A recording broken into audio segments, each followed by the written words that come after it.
तो आज बंचाई आनी भारत को शिवम दुबे न्यूजीलैंड विपक्ष चतुर्थ टी20 मैच रे जहाँकि भाईजाग खेला जाऊला। मात्र 23 बॉल 65 रन धुआंधार इनिंग्स खेले शिवम दुबे, जो 7टा छक्का और 3टा चौका सामिल थिला। केवल 4 छक्कार 54 रन कर पकाई शिवम दुबे, किंतु भाग्य एते खराब जे निज साथी खेली रनआउट करदे। हर्षित राणा जो आज रनआउट होगले दुबे। हर्षित जी आज महंगा सब्यस्त होते बॉलिंग रे 54 रन देते और विकेट भी नहीं नथिले, किंतु बैटिंग बेले दुबेर विकेट नहीं पड़े हर्षित। सेतବେଳେ भारत को 31 बॉल 71 रन दरकार था। दुबे आज थाते जदि मैच जीति था भारत, एणिकी प्रत्येक ओवर छक्का चौका मारते शिवम दुबे।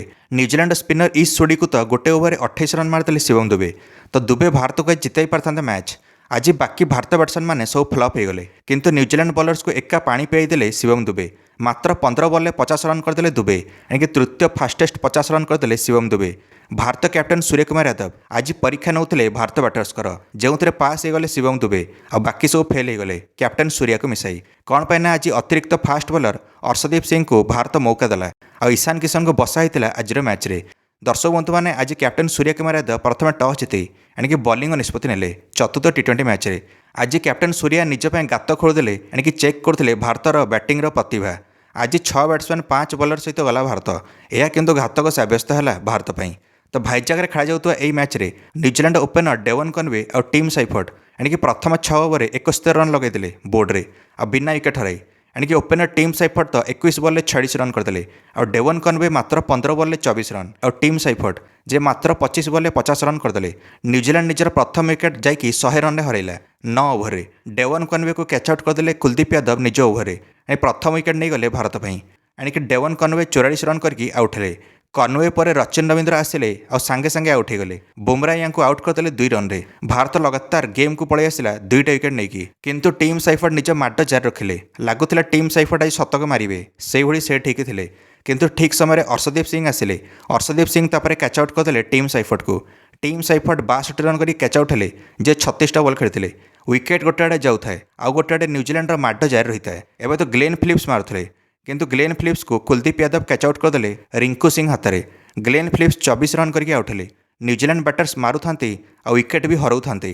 152 रन हो जाए न्यूजीलैंड 16 ओवर 5 विकेट हराई। न्यूजीलैंड एवं 200 रन भी कर ना डाउट लगुला, कारण हार्दिक पांड्या बैकवर्ड पॉइंट रू गोटे धुआंधार थ्रो फिंगिले और से थ्रो रे रनआउट करदे मिचेल सैटनर को। हार्दिक पांड्या बॉलिंग पाई नथिले, किंतु कैप्टन मिचेल सैटनर को आउट करदे 11 रन रे। हार्दिक पांड्या 163 रन रे 6टा विकेट हराई बसला न्यूजीलैंड दल। एवं किंतु डैरिल मिचेल थिले, से न्यूजीलैंड स्कोर को 200 रन पार करदेले। डैरिल मिचेल 16 बॉल 34 रन करदे। शेष ओवर डैरिल मिचेल गोटे छक्का गोटे चौका मारी न्यूजीलैंड स्कोर को 215 रन नहीं पहुंचाई देले। निर्धारित 20 ओवर 7 विकेट हराई। दर्शक बंधु मैंने 216 रन टार्गेट थिला भारत आगे। एवं टार्गेट चेस बेले आरंभ में अभिषेक शर्मा प्रथम बॉल छक्का मारिया जाई बिना खाता खोली कैच आउट होगले डेवन कनवे हाथ में। भारत बिना खाता खोली निजर प्रथम विकेट हरैला। तापर कैप्टन सूर्या आसिले, से 8 रन कर कैच आउट होगले। भारत 9 रन 2टा विकेट हराई बसला, किंतु रिंकू सिंह एवं ऊपर को आसिले। ऊपर आसिक रिंकू सिंह गोटे छक्का और गोटे चौका लगेदे। अन्य आड़े संजू सैमसन साथ दौले रिंकूंकर। भारत गोटे बड़ पार्टनरशिप चाहूला। संजू सैमसन भी मारिले निजर प्रथम छक्का ए मैच रे। आज संजू सैमसन को भल स्टार्ट मिलता। सुजोग थिला 216 रन चेस करने, किंतु सुखिलाटारे विकेट छाड़ी छिड़ा होते, जार फायदा उठाइले मिचेल सैटनर। सीधा गोटे ड्रिफ्ट बॉल फिंगिले और संजू सैमसन को बोल्ड करदे मिचेल सैटनर। संजू 24 रन करके आउट हेले और 15टा बॉल खेलते। एवं हार्दिक पांड्या आसिले, किंतु प्रत्येक ओवर 12 रन दरकार था भारत को। भारत 7 रन प्रति ओवर जाऊए। एभली संकटर स्थित में हार्दिक भी 2 रन कर आउट होगले। रिंकू सिंह जे भल खेलुले से भी किसी समय पर एलबीडब्ल्यू होगले और गोटे खराब शॉट खेलिकी आउट हेले।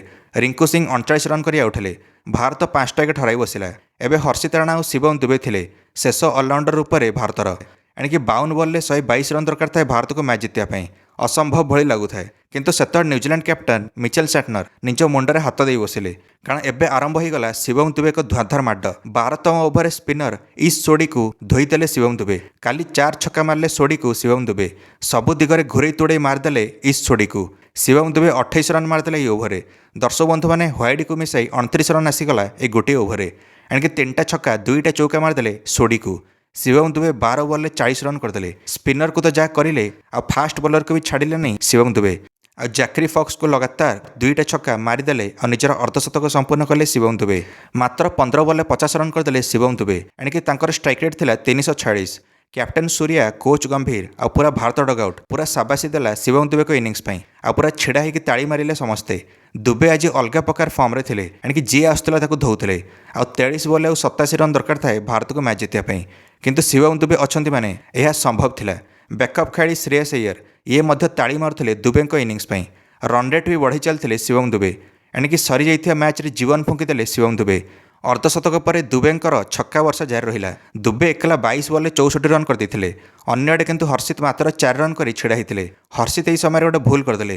ଦୁବେ ତ ମାରୁଥିଲେ, କିନ୍ତୁ ହର୍ଷିତ ବି ମାରିବାକୁ ଯାଇ ସାମ୍ନାରେ ଗୋଟେ ଜୋରସେ ସଟ୍ ଖେଳିଲେ ଆଉ ବଲର ହାତରେ ବଲ୍ ବାଜିଲା ଆଉ ବଲ୍ ବାଜିକି ସିଧା ନନ୍ ଷ୍ଟ୍ରାଇକର ଷ୍ଟମ୍ପରେ ବାଜିଲା। ଶିବମ ଦୁବେ ଏହି ସମୟରେ କ୍ରିଜ୍ରୁ ବାହାରିକି ଥିଲେ ଆଉ ରନ୍ ଆଉଟ୍ ହୋଇଗଲେ। ଏହି ଓଭରରେ ଗୋଟେ ଛକା ଗୋଟେ ଚୌକା ମାରି ସାରିଥିଲେ ଶିବମ ଦୁବେ, କିନ୍ତୁ ବେଳା ଏତେ ଖରାପ ରନ୍ ଆଉଟ୍ ହୋଇଗଲେ।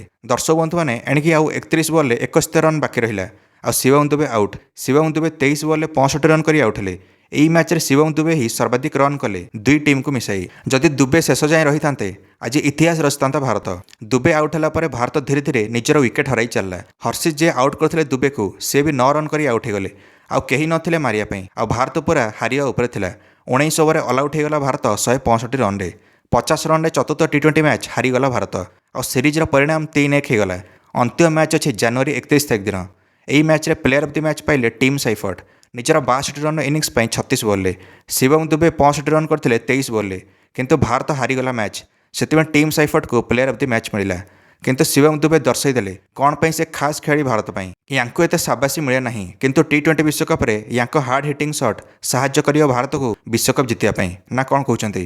ନିଶ୍ଚୟ ମନ୍ତବ୍ୟ କମେଣ୍ଟରେ ଦେଇ ଭିଡ଼ିଓକୁ ଲାଇକ୍ ଆଉ ଚ୍ୟାନେଲକୁ ସବସ୍କ୍ରାଇବ୍ କରିଦେବେ ସମସ୍ତ କ୍ରିକେଟ୍ ଅପଡେଟ୍ସ ପାଇଁ। ଧନ୍ୟବାଦ।